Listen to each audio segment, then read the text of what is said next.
Okay, so India is being allowed to ship its oil and gas from Strait of Hormuz right now. 5 Indian vessels have already crossed Strait of Hormuz while Donald Trump is staring at the Iranian regime and literally begging them for a pass from Strait of Hormuz with the aircraft carrier deployed 800 kilometers, or I would say more than 500 miles from Strait of Hormuz. This is a huge insult for Donald Trump. And to rub the salt on the wounds, Iran ambassador to India told that India is a big friend of Iran. India shares values, common faith, common interest. And high ranking officials of Iran have taken the decision to allow Indian ships from Strait of Hormuz. This is a big slap on Donald Trump's face. Donald Trump spoke all of these months over the last 1 year that India will be banned from buying Russian oil. India will be banned from doing this, doing that. But what did he achieve? Today, Scott Bessent is begging India to buy Russian oil so that India can stabilize global oil prices. And today, Iran is also allowing Indian ships.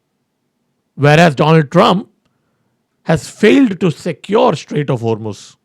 And today there are voices in the West asking that can United States even stop Iran from blocking it? This I'm not saying this. These are the conversations in the West right now.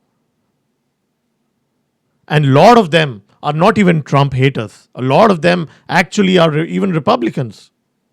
And you need to hear Peter Hegseth talk. You'll be surprised.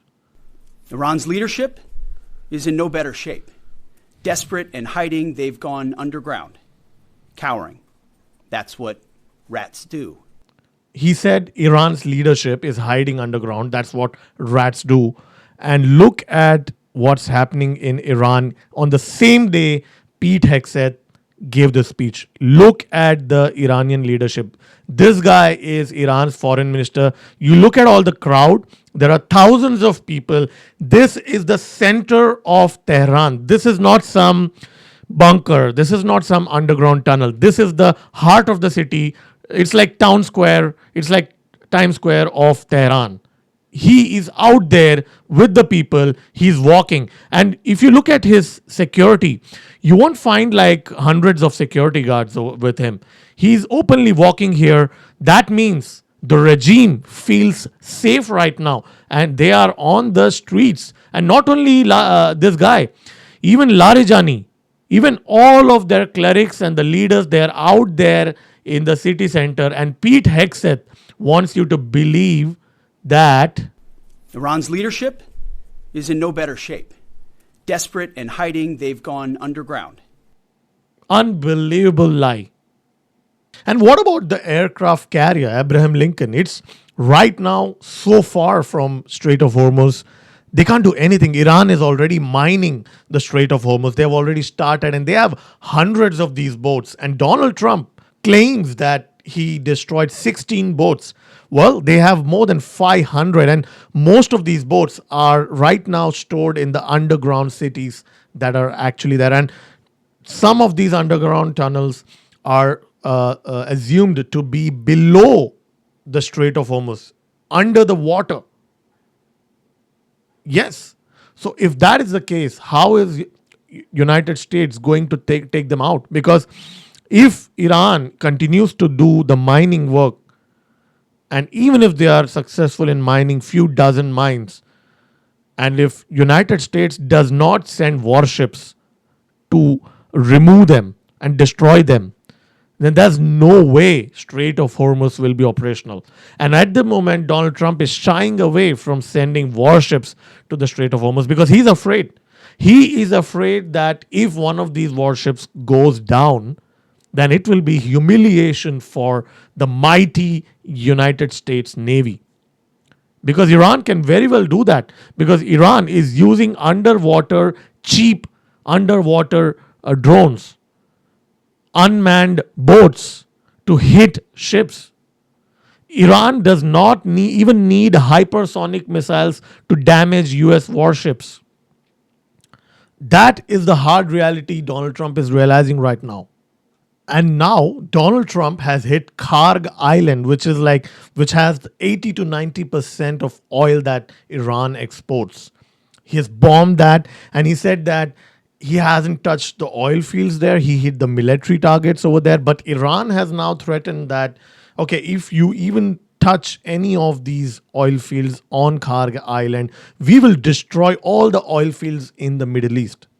So Trump is right now unnecessarily escalating this by bombing Karg Island, because if he destroys any of the oil storage facilities in Karg Island, then Iran has nothing else to lose, because that's it. I mean, if you knock off 80% of Iran's oil storage and oil refining capability, then Iran has nothing more to lose, because Iran has already been economically would be destroyed. Then Iran will surely go after the Middle East countries. It, by the way, it's still right now is going after those Middle East countries, but still, I have to tell you, out of the 30 million barrels per day capacity of GCC countries in Middle East, in West Asia, currently 20,000 million barrels per day is still being pumped out. At least that capacity is still intact.